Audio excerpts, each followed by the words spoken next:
Hey everybody, this is Phil Dixon with another edition of This Day in Black Baseball History. Hey, I've been busy all day working on some things. I just released a video earlier, and so I was pondering even if I should come on live tonight. It was a video. It's on this website here, on the YouTube website, on William Kelly of Chambersburg, Pennsylvania. So I was really kind of just pondering how many people might be out there tonight who might want to come on and have a little conversation. So I'm gonna wait here about a minute before I get serious, but I do want to thank everybody who has pushed me to 600 subscribers. Certainly appreciate that. We were trying to get to 600, and now we're 608 and pushing toward 700 now. So what I'm hoping to do is at least by the end of the year, hey, how about by my birthday, which is in August, to have the 1,000 subscribers and all the watch hours that will be needed to be monetized. So that's kind of my goal here,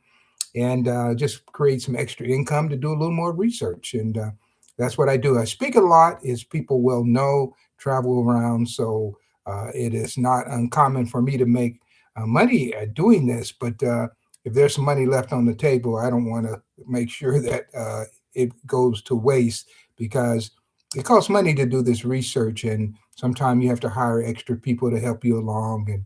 And I certainly appreciate that. And if you're doing video and things like that, there's some ideas I have about documentaries, which will cost money for camera guys and putting all of that together. So I certainly would appreciate that. So I'm going to jump right in here because I've already talked a little bit on that video about William Kelly of Chambersburg, Pennsylvania. So I'm going to talk about right now something, of course, that occurred on September 16th, 1899. Of course, you know, this is the September 16th, 2026 edition of This Day in Black Baseball History. But this one is about Burt Wakefield. And I first became aware of Burt Wakefield because I found a picture many years ago of the original Kansas City Monarchs from 1908. And of course, it had people like Bill Lindsay on there. And of course, Burt Wakefield was on there. And Burt Wakefield of Troy, Kansas. And of course, on this date, he signed to play with the Page Fence Giants, as reported in the Horton, Kansas Leader newspaper. Now, I see newspapers make a lot of mistakes, so it's kind of like AI. You better check what you're about to say before you actually start repeating it. However, there was no Page Fence Giants in 1899, and he did not play for the Columbia Giants, who the members of the 1898 Page Fence Giants became the Columbia Giants, and that was a team from the Columbian Exposition there in Chicago. So they named themselves after that team, and they had a great team in 1899. One of my favorite teams. Actually, I have a book here.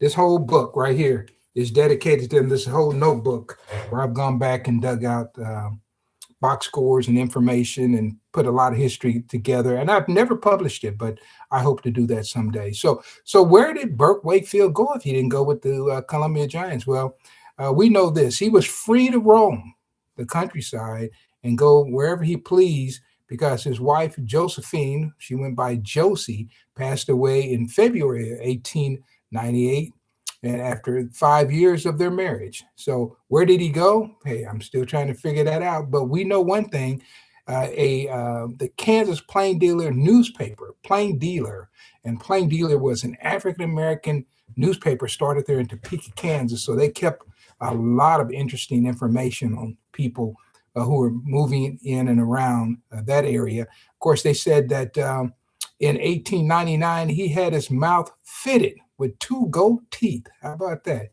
Two gold teeth. I guess they're right in the front or something. You can see them. And of course, that came out of the Topeka Plain Dealer.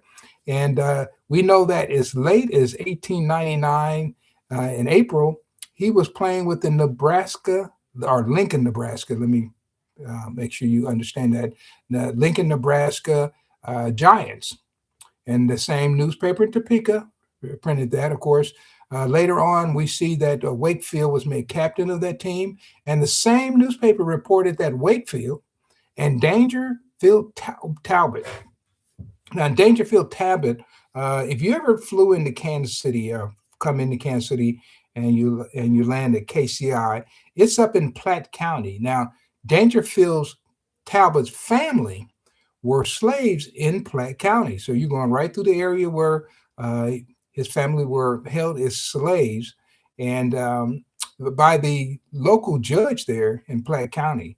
Of course, after the Civil War, the family moved away, and Dangerfield Talbot was born um, shortly before they left. And of course, he grew up in Omaha, Nebraska. And so they're together there. And on July 21st, 1899, they signed with the Tecumseh, Nebraska team. And according to the White Cloud Globe Tribune, they informed us that Wakefield had returned to Troy, Kansas, his hometown, in early October of 1899. So there you have it. He didn't show up at the Page Fence Giants, but Burt Wakefield. And Burt Wakefield ran a barber shop. And this barber shop, you could go in there and get your hair cut, you could get a shave, and guess what? You could also take a bath. They had a bathtub in there, so you could rent the bathtub and you could get all the way clean. But hey, this is how these people made their money in the era where you had to learn how to hustle to survive. All right. So let me give you one more, and then I will be gone because I know it's a it's a Monday night, feels like a Sunday night, and because of the holiday, I didn't have to work. So anyway, somebody said, if I recall, Wakefield coached a non-integrated team. Yep, he played actually in the Western League in Kansas.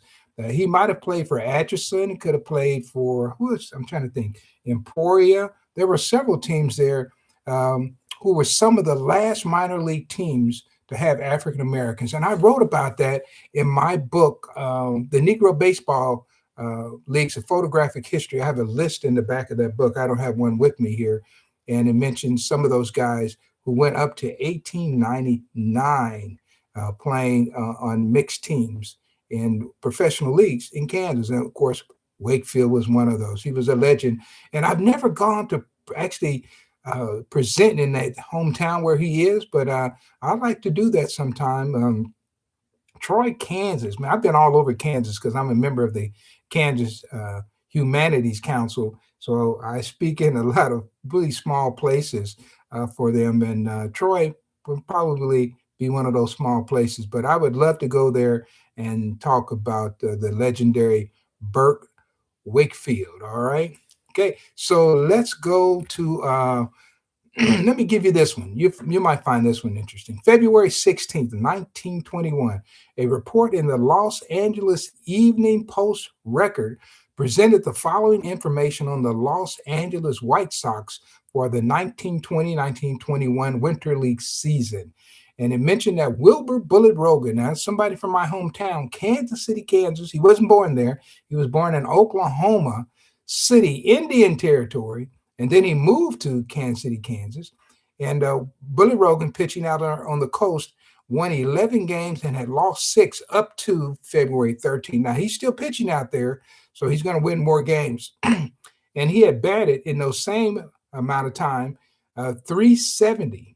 And the Giants had played 32 games, so he had a 370 batting average and had won 11 games, lost 6. Now, if you add these wins to the 11-5 record he had in the Negro National League, along with the barnstorming contest that they had with the Kansas City Monarchs, we get 22 victories and 12 losses. Now, take this in consideration.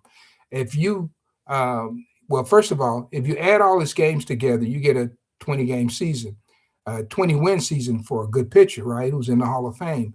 But if you look online, the statistics they have only give him a record for the games that were played against other Negro League teams. So you don't really get a true picture of how great this guy really was. And to say that he won 25 games that year is not a stretch. All right. And how about this one?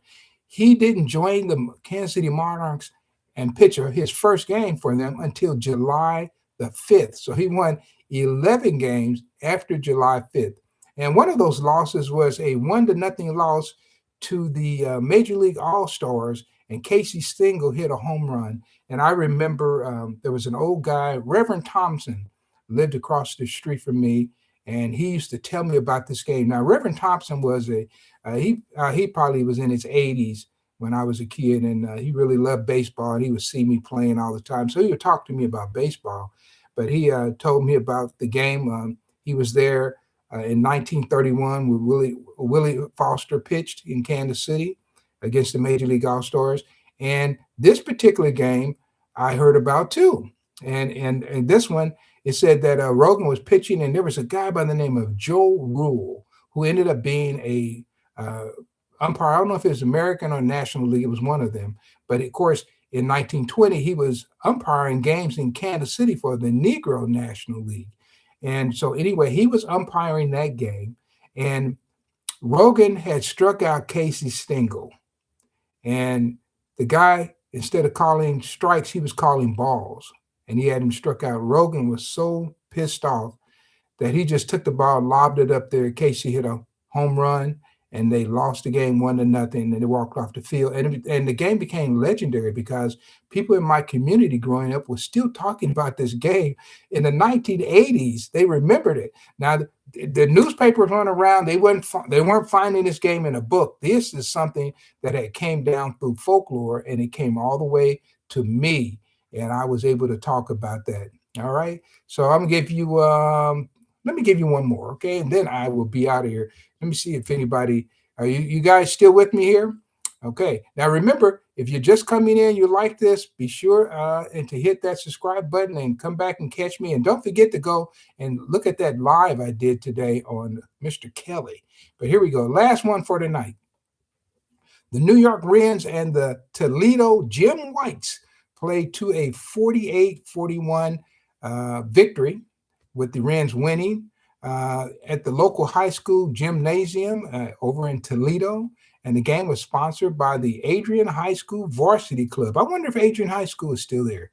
Sometimes I'm talking about these specific things, and since I don't live there, I don't always know that intimate details about some of these places, but I'm always willing to learn. So anyway, there was about 1,000 spectators that day at the game, and Zach Clayton, Clayton, the famous two-sport baseball and basketball athlete, played forward for the Rens in that game. However, the big scorer in that victory was Sonny Boswell, who scored 17 points. Of course, he didn't play baseball as far as I know.